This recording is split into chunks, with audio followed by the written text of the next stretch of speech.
各位同修，各位大德，大家請睇《地藏菩薩本願經》啊！我哋請睇經文啦。復次普廣，若未來世有男子女人，久處床枕，求生求死，了不可得，或夜夢惡鬼，乃及家親，或有險道，或多亞魅，共鬼神遊，日夜遂生，轉復枉在冥中叫喚，慘悽不樂者。咁呢度一段，咁呢一段呢，就係講以下呢，就係別事呢，長久已經病到好嚴重嘅，點樣嚟為佢哋呢啲病者得益？呢啲呢事呢，初時呢，久病咗嘅惡相，所以我哋呢，我知道病咗好耐啦，有種種病，醫生呢醫唔好嘅，我哋點樣嚟幫佢解決？所以講呢，病有好多種，我哋首先呢，一定要查清楚身體嘅病，所以身體嘅病呢，揾醫生食藥呢能夠好。仲有呢，業障病，業障病呢，就醫生呢就醫唔好啦。仲有一種呢，就冤業病，冤業呢係冤家，冤家嘅病呢，醫生呢都冇辦法。所以講我哋有宿世嘅病，佢呢就會揾我哋算賬。所以講呢，佛教咧最講因果，你哋一定要相信。所以病，我哋先講個病。病字呢，起有6種緣，一種四大不順故，就係風火水土唔順，所以我哋咧有病。第二咧，飲食冇節制，就係講我哋食嘢啊冇知識，乜嘢應該食，乜嘢唔應該食。正所謂古人講，病從口入，連禁食，乜嘢都食，食出病嚟咯。所以我哋人在世間食五穀雜糧呢，肯定有病。問題嘅病呢，多與少嚟講啫。所以而家世間呢，好多奇奇怪怪嘅病，就係因為飲食嘅問題。所以而家好多人呢，對飲食啊冇知識、冇研究，乜嘢應該，乜嘢唔應該。所以講呢，唔會怪人哋，愛怪呢，怪自己嗰把口，係又食，唔係又食。所以而家呢講素食嘅人，就係食素啊、食齋啊，一樣有病。食肉嘅呢，一樣，大家都好嚴重。所以呢啲又知道，本嚟素食呢係唔應該有咁多病嘅，好少，機會好低。但係素食呢都係一樣咁多病，心臟病啊、血壓高啊，呢啲種種啊。你以為食素嘅唔會癌症啊？一樣會有。所以而家食到化學嘢太多咗，所以我哋身體咧有病就係飲食冇調理好，唔知道乜嘢應該，乜嘢唔應該。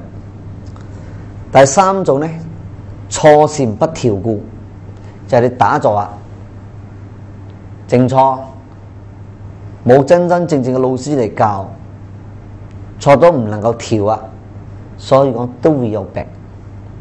本嚟靜坐咧能夠調理我哋嘅身體嘅健康嘅，好多人唔知道最高尚嘅運動，成身嘅運動，成身行晒運動就係靜坐啦。所以靜坐咧係最快嘅運動，比你去跑步一啲都比唔上靜坐。你冇以為人喺度坐你能夠氣調得順你人好健康嘅。所以識修靜坐嘅人咧，消化就最強。但係呢啲咧，我有老師嚟教，我真正有老師嚟教，咁你身體咧就能夠健康。所以靜坐可以調病。如果靜坐你冇咁嘅知識，冇咁樣嘅老師嚟教，你一樣會錯出問題，都會有病。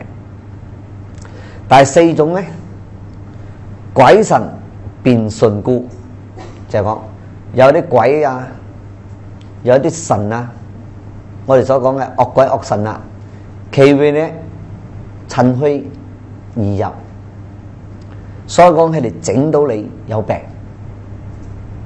都係屬於一種。第五種咧，魔神所為故，或者嗰啲魔病魔嗰啲瘟神傳染病呢啲都係呢種所作為，搞到你咧都有病。所以在魔裏邊咧有好多種，病魔、死魔、悲魔、歡喜魔，在裏面已經講有50幾種咁多，你都唔認識佢，所以佢都會有影響你。仲有啲神類咧，有好多種，佢都會整到你有病。所以種種嘅原因。第六種咧係業所感所引起嘅，係我哋宿業所引起嘅病。所講咧就叫因果病以佛教嚟講叫因果病。所以呢啲咧都係病嚟講，所以有6種因緣咯。所以指導論講病有2種，先世行業報故得種種病，今世冷熱風發故已得種種病。所以講佛教講有啲病係宿世嘅，你所做落嚟嘅業，所以今生你要受咁嘅果報。所以有啲係今世病係咩？冷發冷發熱或者感冒所引發起嘅病。所以呢啲都係屬於種種病之一。所以佛說呢，醫經裏邊咁講，人生本有4病。每一個人嘅身體本嚟已經存咗4種病：1地、2水、3風、3火、4風。風增就氣起就係講叫風病風如果一增加，你嘅氣就會起身嚟啦，就叫風病。火增加就熱咧就會起啦，所以你講發熱氣呢啲就火增加。水如果增加就寒啦，起啦，我哋會凍發寒呢啲就係水增加。土增咧就力勝所以本蟲咧是4種病，就會起400種病。所以人得病咧有10種因緣。邊10種因緣咧得到病？一，久坐不臥，就講坐得太耐唔瞓落嚟，呢啲咧都係病起嘅原因。所以唔可以坐得太耐。所以人嘅身體體力係有限嘅，所以人嘅身體係愛瞓落去休息。愛休息你唔應該，你唔休息，所以夾硬逼出嚟咧就會有病啦。第二種咧，食無瀉，就食咧冇停止，就一味食，有啲都冇餓都食，係又食，夜又食，所以好多病。所以而家你哋咧，本嚟係夜晚黑就唔應該食，但係咧夜晚黑臨愛瞓覺之前又食，食到飽飽嚟瞓。所以人哋講餓死好過飽死，傾仲餓鬼，所以食飽嚟瞓覺，食出病啊！你知唔知？因為喺醫學上講，我哋夜晚黑時啊，機能啊全部係停止休息啦，你冇咩喐動啦，所以食咗食物咧喺你裏邊咧腸胃裏邊唔消化，所以唔消化咧就會引出病嚟啦。中意食宵夜嘅咧，就肯定有病。其實咧，我哋咧想身體嘅健康，應該咧在6點到7點之前咧就好食咗晚餐啦。點解啊咁講咧？醫學上講啊，超過7點咧，你食晚餐咧會傷你嘅腎，就我哋腰子啊。會傷腎咧，係我哋人嘅身體最重要嘅一個部門。腎冇力咧，你就冇精神啦，就係腰子啊出咗問題。所以講咧，正常咧唔好超過6點到7點。所以以前嘅鄉下嘅人咧，6、7點咧就食飯噶啦。而家你城市嘅人咧，你諗下幾點食飯？所以講唔出病正奇怪。你啲時間觀念都唔明白咗，所以我哋嘅身體有時間表啊，幾多點到幾多點行到邊度？10點之前咧就去瞓覺，最好就10點去瞓覺，就關燈熄燈啦，就瞓覺。因為咧你嘅心臟啊嘅血啊，愛回歸翻到裏邊咧做血啦。所以應該休息嘅時候，你唔休息，正開始黃金時候，所以你唔出問題先奇怪。所以人顛倒咗，你知唔知道啊？所以你嘅病會唔會出現？肯定會出現。所以呢啲人而家對呢啲一啲知識都冇晒啦，冇按照時間嚟休息，所以應該休息，你唔休息，種種嘅原因出現。第三咧，憂愁。成日擔憂啊，成日係愁眉苦臉啊，就會傷你內臟，所以傷你五臟咯。所以人呢，唔好成日擔憂咁多，擔心呢啲，擔心嗰啲，憂呢啲又憂嗰啲，憂兒女啊，憂事業啊，所以你憂得太多咧，夜晚黑你瞓唔着。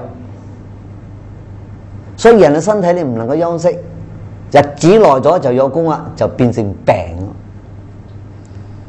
成日愁啊，愁呢啲愁嗰啲，又係病啊，傷你嘅五臟，你知唔知道？所以講你要明白。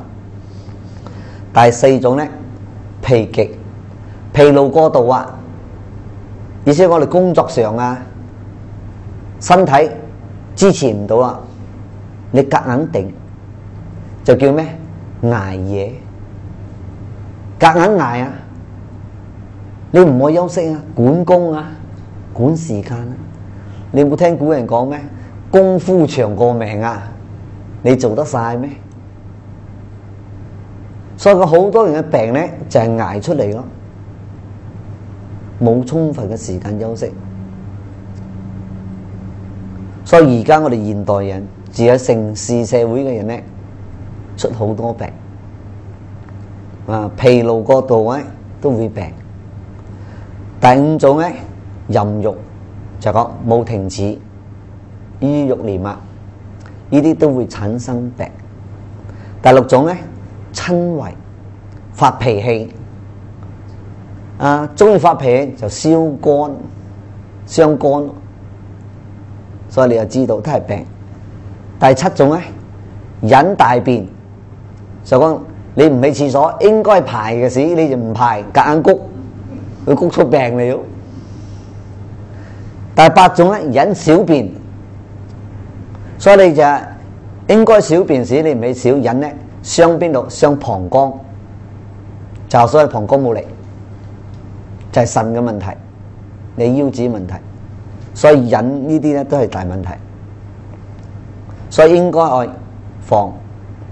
第九種咧，治上風，第十種咧，治下風。所以你就知道經典講咧，有呢10種咧病嘅原因嘅因緣從咁樣嚟起嘅。所以《治道論》咧呢段講404病者咧，就4大嘅身為身，長傷參害。一咧，一大中百一病起，101個病起。冷咧，冷嘅病有202個病。水風起故啊，所以熱病咧有202。地火起故，所以4大不調咧，寒熱相侵，再加上我哋宿業所感啊，以致咧引起咧嬰病故啊嘅患者就細個我哋咧就會病啦。所以我年年咧累積到熱啦，你咧長期咧就會咧處響困在咧瞓響個床嗰度之間，輾轉咧響度喘啦，所以講就唔能夠起立。所以人一病咗，一定瞓喺床嗰度，喐都唔喐得。所以於是咧就求生固然咧就不能啦，求死咧就更加難。所以人最驚咧就在呢度啦，死就死唔起，生就生唔起。你想係死都死唔起，你唔係講想死咯，偏偏死唔起。你想係好就好唔得咯。所以因個病咧長久困住啊，所逼到你嘅身心咧，以致咧你嘅思想咧會好亂，神志咧就會顛倒啦。所以神志一顛倒咧，所以夜晚黑啦，夜夢嘅時候啊，你就發夢咩啊？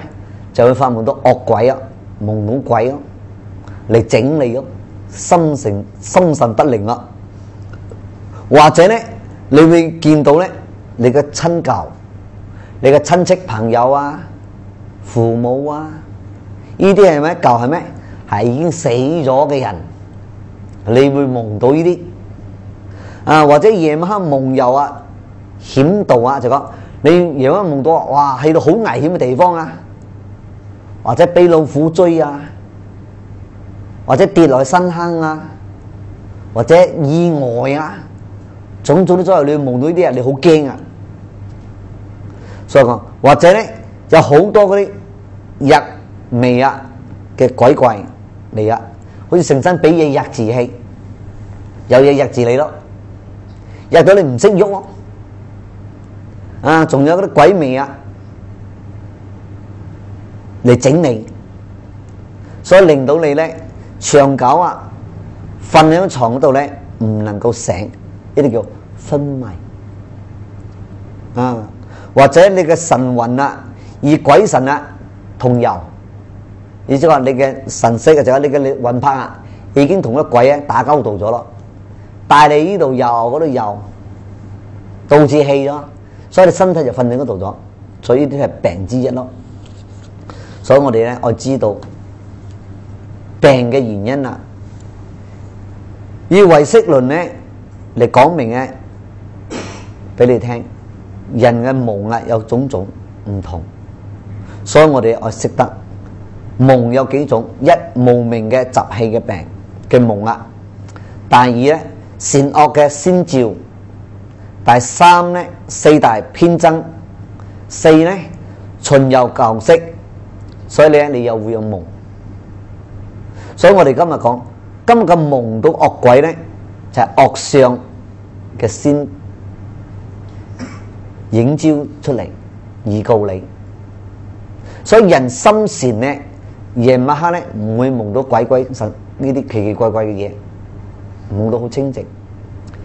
修行修到心清靜咧，夜晚黑冇夢，一覺到天光。所以你又明白，病同夢咧係長久以嚟咧，正會影響到咁樣嘅問題。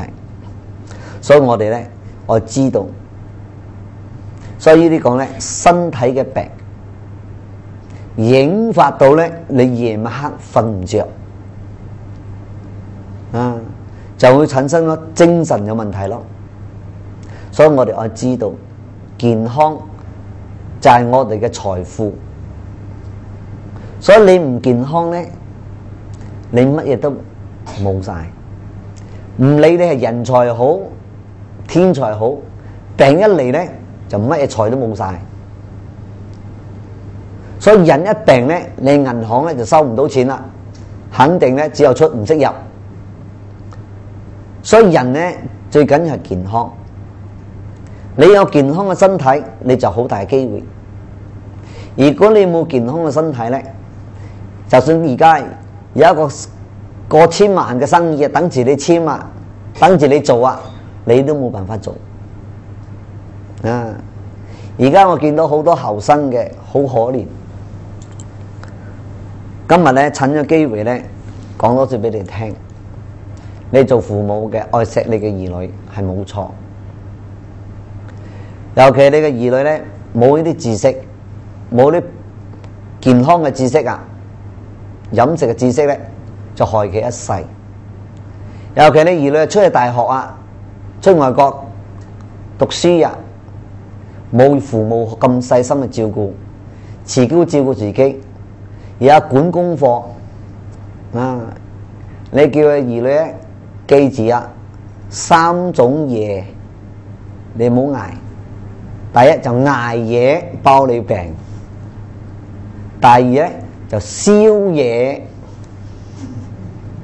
第三咧就行夜街，3個夜就包你玩完。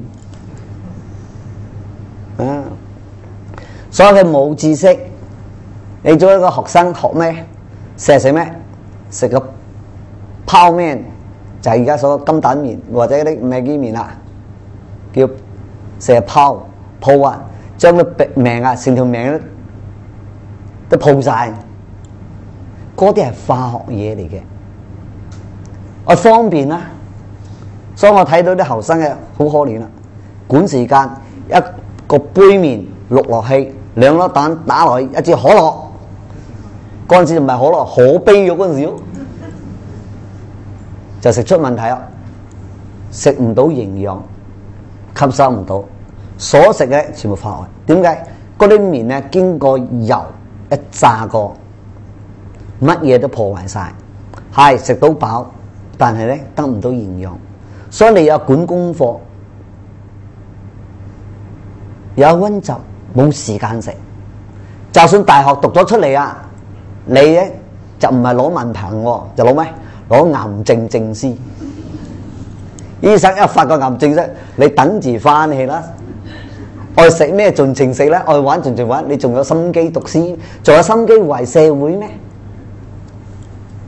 四方帽未戴啊，先戴咩帽？你睇。所以講咧，呢個咧，你同你嘅仔女，佛教講福報命運，你命中有就自然有，命中冇就冇。夾硬捱出嗰張文憑啊，到時喺呢度發一張文憑，醫生又就發一張證書俾你，2張一齊攞。攞到嗰隻正文牌又點？等個醫生又發多一張俾你，你就等住去邊咯？講我冇聽就懲罰，等住懲罰就唔使捱咯，一齊畢業啊！識聽就好啊，唔識聽咧就自己諗清楚啲，睇我講啲乜嘢。所以我睇到後生噶好可憐，你知唔知啊？所以而家所飲所食全部都破壞身體。你睇下，我今日咧就講事實俾你聽。外國嘅人生活就係咁樣，炸薯條、漢堡包、炸雞，全部都係講句咩？飲緊油，食緊油。你唔塞血管，唔心臟病，唔血壓高，唔糖尿病，死快啲啦！你唔信你可以試驗嘅，我今日講俾你聽。你買包薯條翻嚟，炸薯條啊！你攞個打火機，即刻咧就同呢個薯條點着氣。你睇滴出係咩？個油一滴滴咁樣。一包薯條你飲咗幾多油落去啊？啊！再加一罐可樂，可樂咩？係咩啫？糖精，你知唔知啊？啊！有人試過啊，你掹咗個牙，放嗰杯可樂，等你牙都溶咗。所以而家嘅人嘅牙好快壞晒，就係咩？就係俾呢啲啊所致咗。所以曾經一個化驗師咧，你同我講咁樣嘢，佢叫我哋華人咧最好唔好食豬肉，真嘅。而家我講咗，等間嗰啲豬佬唔知會揾我算賬喎。而家講健康事實嘅，冇話佢又揾我都冇話咯。我係講為你哋好，所以正常地藏菩薩講，我不入地獄誰入地獄？所以我哋為咗你哋唔好大家病，你講個真事啊！你唔信，如果你哋有讀化驗嘅，有啲人係而家研究緊呢啲嘅，你可以講聽日咧喺市場買嚿豬肉翻嚟，然後咧買罐可樂，攞個顯微鏡啊嚟睇細菌啦，你睇嗰個豬肉有幾多蟲？你用個可樂搖咗，然後打開嚟倒落去個豬肉嗰度，係生嘅豬肉啊！等10幾分鐘，等你連個望大鏡嚟睇，你會睇到個豬肉一條條蟲猛響裏邊飆出嚟，你就知道個可樂犀利唔犀利？個蟲都影到走出嚟啦！一睇咗之後，哇！你唔敢食豬肉，2隻頭咯，你試下。所以講，因為咧豬肉氣裏邊好多蟲已經藏喺裏邊，個可樂一倒咗落去啊，佢就馬上走出嚟，你知唔知啊？蟲都係食豬肉，都係食可樂啊！你知唔知道？所以嗰陣時就唔係可樂，嗰陣時叫可悲啊！你知唔知道啊？全部用糖精啊，用化學所製成。如果一日飲3、4支啊可樂3、4罐啊，你嘅腎咧就肯定破壞先。所以人咧肥肥咯，血管塞咯，糖尿病、心臟全部嚟晒。呢啲就可憐嘅，你唔可以怪人哋嘅，怪你自己飲落嚟嘅，食落嚟嘅。所以而家嘅人咧冇咁樣嘅知識，到病咯，咿哇哇響叫咯，怪邊個？怪自己唔識調理，乜嘢應該食，乜唔應該食。其實我講呢啲咁樣嘅事情啊，好多講唔晒，就算2個鐘頭都講唔晒，淨係講個呢個病嘅。你想係健康，我教你，我食翻5種顏色。人嘅身體係5種顏色，如果你每日咧都能夠食足呢5種顏色咧，你肯定健康。邊5種顏色？記住咯，白色咧係對我哋嘅肺，就喺呢度。如果你睇到你額頭啊發白咗啊，就係講你嘅肺有咗問題。所以想補翻個肺咧健康咧，白色嘅嘢，以植物啦，植物豆類乜嘢都係屬於白色嘅。你凡係關於白色嘅嘢咧，你食啊，補翻你嘅肺啊，嗰啲雲耳啊、雪耳啊，嗰啲咪白噶咯。菜類啊、蘿蔔啊、沙葛啊，嗰啲咪白咯。豆腐嗰啲咪白噶，好多白噶。豆類又有，菜類又有，根類又有。你盡食，你肺有問題，食翻白嘅嘢。今日師傅同你教做你營養師，你睇下顏色似病嘅人冇？我食素唔好似食到好似同青菜顏色一樣咁青。所以有啲人食素食得面青青啊，比嗰個菜嘅顏色仲更加青，你知唔知啦？你講食素健康係咁樣，唔係嘅。5種顏色我調和，白色係對肺，紅色咧就對心臟。你心臟有問題咧，食紅色嘅嘢。豆類咧就紅豆，煲紅豆，唔係叫做放白糖嗰啲紅豆水啊。紅豆有好多種豆類，所以紅嘅菜都有好多種。紅嘅根類啊，紅蘿蔔嗰啲紅柿啊、紫色嗰啲啊，都係屬於紅嘅。菜類豆類咧係紅嘅咧係對心臟，所以心臟有問題咧，你係食紅嘅嘢。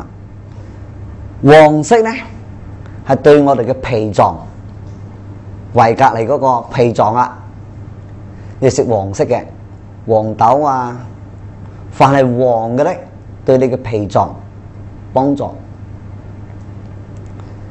青色嘅咧就對肝，肝有問題咧，食青嘅青菜啊、青豆啊、嗰啲綠豆啊，凡係青嘅咧就對肝最好啦。黑色嘅咧就對腎，就腰子啦。黑豆啊、紫菜啊、發菜啊，呢啲屬於黑噶啦，盡食。所以呢5種顏色，紅色、白色、黃色、青色、黑色，你日日咧能夠吸收呢5種顏色，你嘅每個5臟咧就健康啦。所以食嘢咧唔可以偏袒。所以你就知道，所以講我哋咧，我明白健康咧就係從知識度求翻嚟嘅。所以你用翻大自然嘅方法咧，你治療翻氣，補充翻氣，所以你嘅人生係健康。仲有而家人好多病，尤其年紀大嘅，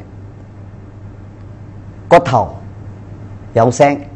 上樓梯結碌響，同埋拜佛骨頭喺度摩擦，咯響，手教呢度響，呢度響，成身響，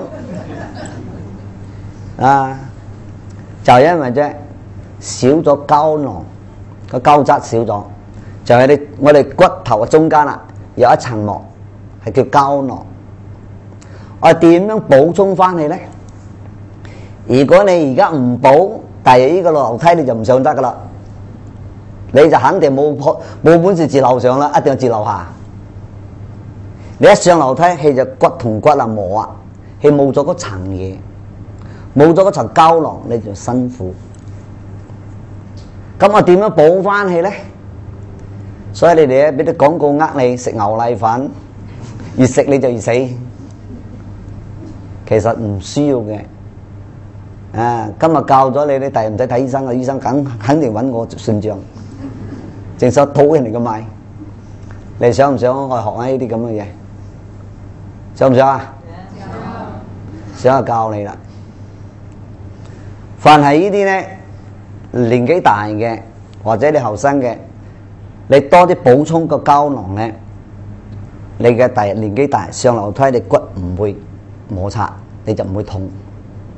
肯定嘅問題，教你得閒咧，嗰啲雲耳啊、雪耳啊，唔好買嗰啲漂白嘅白色嘅，黃黃地嗰啲唔好漂白嘅。蘆葦，你知道蘆葦冇？係嗰啲咁樣咧放多少蓮子又好，龍眼肉又好，燉放冰糖或者放黃糖，唔好放啲漂白糖。記住啦，嚟燉1個星期飲起1-2次，記得叫補，因為嗰啲咧係鞋㗎，你睇燉出嚟係咪殘殘嘅？嗰啲就係叫膠囊啦。蘆葦嗰啲啊，你睇到冇？就係膠囊，唔單止能夠補你嘅鈣，補你嗰個膠囊，仲能夠幫你咧提升你嘅免疫系統、排毒、抵抗力，全部有晒。仲有咧角豆啊，你哋所講羊角豆啊，佢咪有絲嘅，嗰啲就叫膠囊啦。啊，所以你知我識食，我識食番芪。我哋番薯葉啊，你睇下番薯，你一搣摘開去，係咪有膠嘅？嗰啲叫膠囊咯。啊，我哋呢度叫芒茄，係咪啊？話依叫菠蘿蜜，佢哋叫菠蘿蜜啊。嗰啲又係好多膠嘅，嗰啲叫膠囊啦。蓮藕係咪好多膠囊嘅？呢啲就係用植物、用果類嚟補翻氣。食咩牛奶飯啫？所以都冇咁嘅知識俾人呃。生果菜類都有多，呢啲植物就係補我哋嘅膠囊啊。所以講呢個木耳啊、雲耳、雪耳呢啲啊，你哋能夠多啲吸收，呢啲就叫補啦，唔使好多錢噶。所以嘅古人講，懶人就冇藥醫，懶咧你就唔使健康啦，勤力咧就健康。所以1個星期燉咗成家大細食補充，但係你就唔會骨頭響噶啦。所以多啲食，因為總之嗰啲膠好重嘅，你多啲吸收，佢咧就會幫到你。事實噶，今日教你啊。想健康就咁樣，木耳咧佢能夠清血、通血管、洗血。紫菜你唔好食啲化學紫菜咯，食嗰啲最自然嘅嗰啲海草攞上嚟嘅，乾淨嘅，冇經過加工化學嘅，所以你食咧，所以講呢啲咧能夠幫我哋身體好有健康。尤其是而家人咧，好多人中咗輻射，防輻射啊？點樣防輻射咧？海帶、紫菜、發菜，呢一啲海底嘅嘢咧，就能夠防輻射啦。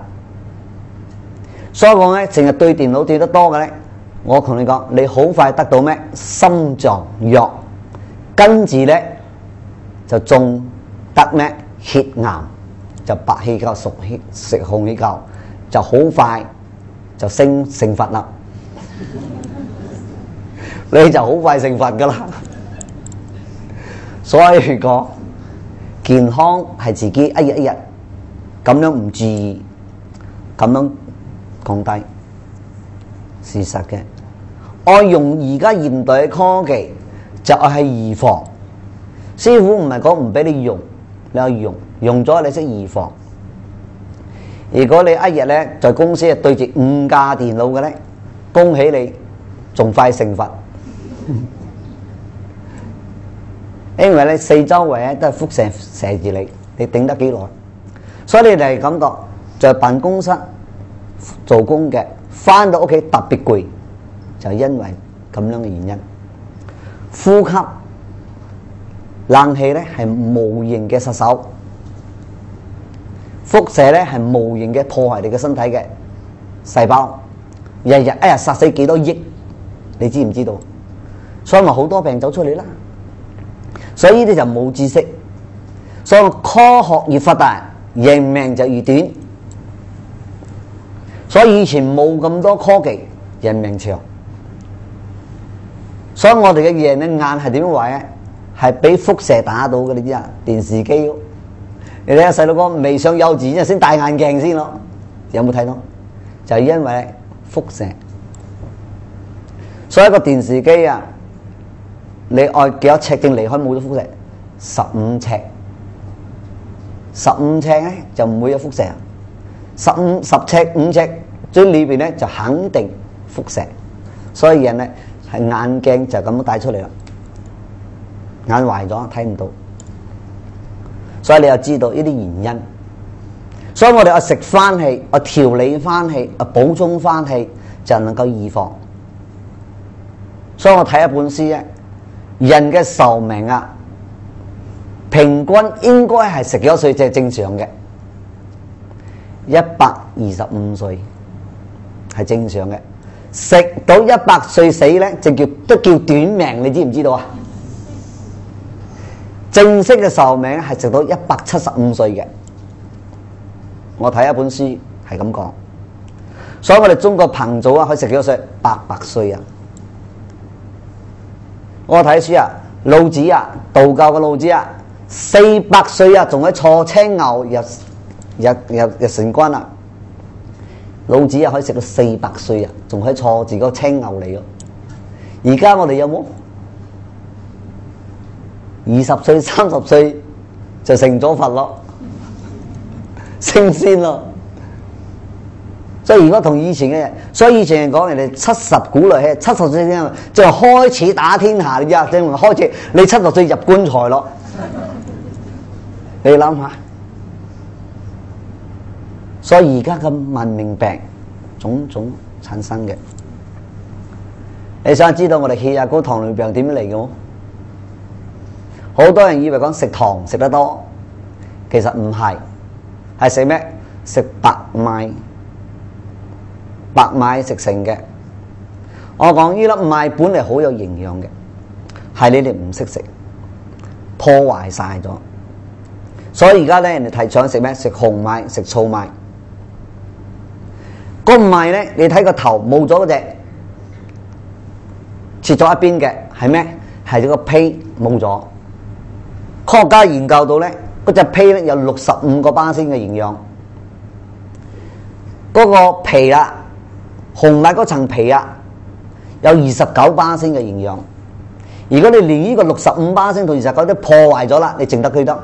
淨得白色嘅肉啊，得個6%啫，你點樣得到營養啫？所以講，你睇中國字講食飯嗰隻飯字點寫？食咗你就反。糙米嗰個字係點寫？米做咩？米做血，就咁樣咯。所以點解而家嘅人唔食糙米咧？唔食紅米咧？點解食白米咧？你知啦，係做生意嘅商家，因為嗰層胚同埋咧嗰隻嘅皮啊，蟲咧最快嚟食，所以收緊貨倉咧唔襟擠，未必食晒。所以連嗰啲就全部剝晒氣，剝到乾乾就剩得個肉，剩到白色嘅肉咧。所以講咧係襟擠嘛，係做生意。所以最有營養嘅你掉晒咯，冇營養嘅你日日食，所以變成咩？糖分高，血糖升。所以唔食唔使幾年，你包你反，食飯就係反，食咗就反，啱唔啱啊？唔平定出現。所以人哋冇知識，長年咁樣食，一日食3碗5碗，比我哋一餐食2碗飯，3餐食6碗，長年咁樣落嚟，你唔糖尿病咩？就喺呢度咁樣嚟嘅。啊，血壓高係點樣？血壓高係點樣嚟嘅？係鹽。而家你食咩鹽？食海鹽，食化學鹽，食漂白鹽。所以中國人講，醫學上講，少鹹就壯腎，大鹹就敗腎。所以你去研究下呢啲化學嘅嘢，所以健康。所以我哋身上咧係70%先係鹹，食甜嘅都會變鹹，成身都係鹹。你血係鹹，你口水係鹹，你汗係鹹，大便小便都係鹹，冇一樣嘢唔鹹。所以好多人對呢啲根本冇研究，所以種種病咧就揾翻嚟咯。所以而家嘅人壽命好短暫，食嘅嘢唔識食，應該嘅你唔應該，唔應該你係應該。所以講而家全部用化學嘅方式嚟害人，講俾你聽。所以講咧，在醫學上報告咧，我哋癌症係點樣嚟嘅，點樣演發嘅，好多人唔知道。今日咧照科學上嚟講俾你聽，我哋人有冇頭痛？邊個有冇頭痛過？有頭痛中意食止痛丸嘅咧？醫學上報告咧，科學上研究出嚟，食一粒止痛丸可以在我哋身體頂耐5年。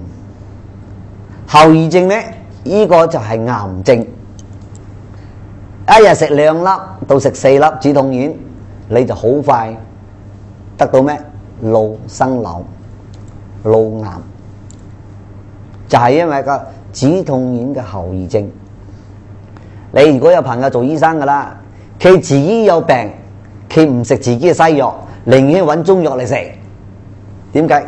佢知道呢啲全部係毒藥，食咗咧，佢寧願死都唔食自己嘅藥。你唔信？你有醫生做朋友嘅，你問佢，你點解唔食自己藥，去揾中醫嚟食？因為中醫係草藥，食咗咧唔會出問題。你睇中國字個藥字點樣寫？食藥啊！中國字咧緊粉筆字啊繁體字啊就寫上邊個草，下邊個樂，食草就快樂。而家有病唔食草，邊度揾快樂啫？西藥嘅藥係點樣？上邊嗰個草字，下邊個藥，藥縮你啊，唔好食得多啊！如果你咳咧，成杯咳藥水飲咗，你哋包你暈。3個鐘頭食一次間，冇食多。點解藥縮你？有後遺症啊！係藥縮你，所以你就一定要知道我點樣嚟調理。所以咧，我而家係光頭嘅，講話對唔上，比唔上着白衫嘅。佢講嘅你信，我講你唔信。我就講健康係在自己，你唔識呢啲知識，亂咁嚟，乜嘢應該唔應該，到時咧就依地藏經好多病，病一出嚟啦就六神無主噶啦，任得人哋冇啊，人哋講呢個好啊，呢個食，呢個尿啊都可以飲，屎都可以食，人哋一亂起身啊，顛倒啊，我哋講叫思想顛倒啊。思想蒙蔽咗，人講食乜你哋食乜嘢，冇晒咗主意，任人哋冇所以好多人唔知道。所以我提倡咧，飲食咧用翻植物嘅，用植物嘅方法咧嚟調理翻你嘅病，就能夠醫好苦。其實我哋人病係點咧？係唔平衡。揭發咗冇一樣嘢，你補充翻嚟平衡咗咪好咯？所以我哋人嘅身上每個人都有細胞，都有癌細胞，係因為係細胞點解叫癌細胞？係揭發咗營養，冇個地方揭發咗營養，所以講咧，佢咪又變咗病咯。所以我哋食幾多就係放幾多，唔好留喺身上。瘤，你睇腫瘤嘅瘤字點樣寫字啫？成日食咗個瘤喺裏邊啊，唔出嚟啊！初初就瘤，瘤就變腫瘤，腫瘤就變咩？就變癌症，就係咁嚟嘅。食3餐就放3次，所以尤其你哋而家女眾啊，3日5日都唔放一次啊！你就等住啊，唔知邊度愛開刀啦。嘅腸啊25尺，就唔知係剪幾多尺出嚟啦，肯定塞噶。點解而家女眾點解咁多病咧？因為咧講句唔得，懶飲水。點解懶飲水？驚上廁所，愛食唔愛放，包你死。就係因為懶啊。點解？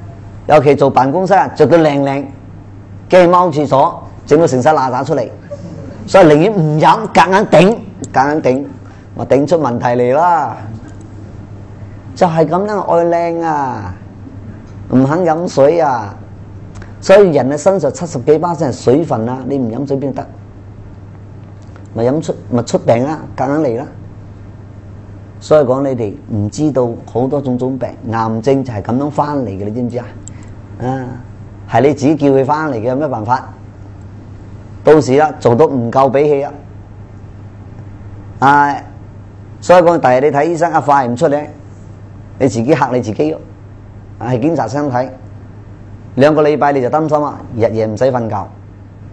一到報告出嚟啦，醫生講你仲有咩嘢未食，盡快食；仲有邊度未玩，盡快玩，你就玩完咯。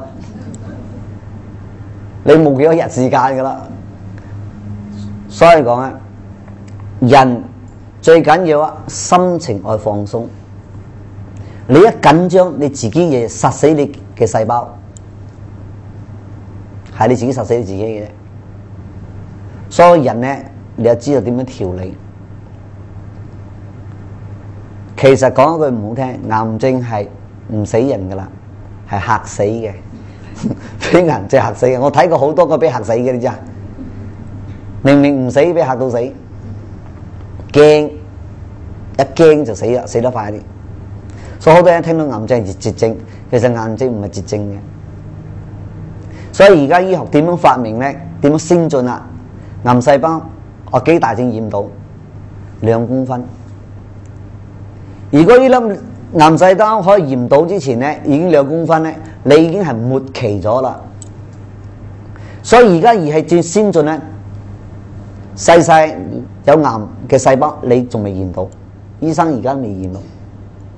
到佢驗得到你身上有癌細胞，就已經係末期咗。所以你有咩未食嘅，盡快食啊！有咩未玩嘅，盡快玩。冇到時你就遺憾一世，咁樣死到眼大大口大大嗰陣時，你就死都唔甘願。講俾你聽，所以好多人對呢啲病咧唔知，所以呢啲叫咩？身體嘅病。第二講咧就業障病。業障病咧係咩業障病？係我哋咧做唔好嘅因，所以你要受唔好嘅果。你要知道，呢個咧就唔係醫生嘅事啦。前面頭先講嘅咧係醫生，如果你遇到高明嘅醫生咧，仲有得救。如果你遇到蒙古大夫咧，你條命咧就賠上氣。所以而家嘅人咧係俾人哋做白老鼠，識聽白老鼠冇？俾醫生攞去研究，我俾錢俾命俾身俾研究，死咗冇得告，死都唔襟面，好冤枉啊！上幾個月啊，所以上個月我哋中國翻嚟，一個醫生做小兒科嘅，纏住咗幾隻鬼，佢冤魂啦，纏住氣。佢做醫生嘅，同我講，我咧就最嬲醫生嘅，最嬲醫生，碰到我係慘。佢講2年醫死5個細路哥。係佢親手2年醫死5個，所以而家嗰個細路哥揾氣咯。一個發燒啫嘛，一個發燒就醫死人哋。2年醫死5個小朋友，所以呢個5個小朋友唔揾你揾邊個啫？佢哋揾到我就同醫生講，我冇符，我個符畫到晒出到晒，對你冇晒符，嚇到佢面青。面仲更加白，本嚟都白白噶啦，仲白，喺度死陣，師傅都冇符啊！我講嗰啲符係符冇得出咗，我符冇咗冇得畫，佢就聽到個，佢聽到冇符係冇得救，嚇死佢！纏住咗5個啊，5個細路哥冤魂啊，纏佢啊！我做咁嘅醫生，2年醫死5個啊！係間接嘅，我唔知啊！呢個係親手噶，愛負因果你知啊？愛賠命啊！家屬雖然唔告你啫，就亡者會揾你算賬啊！所以時運唔好啊！你哋講啊，我哋個福薄啊，冇收啊！所以講呢啲債我唔可以玩，梗係揾你算賬啊！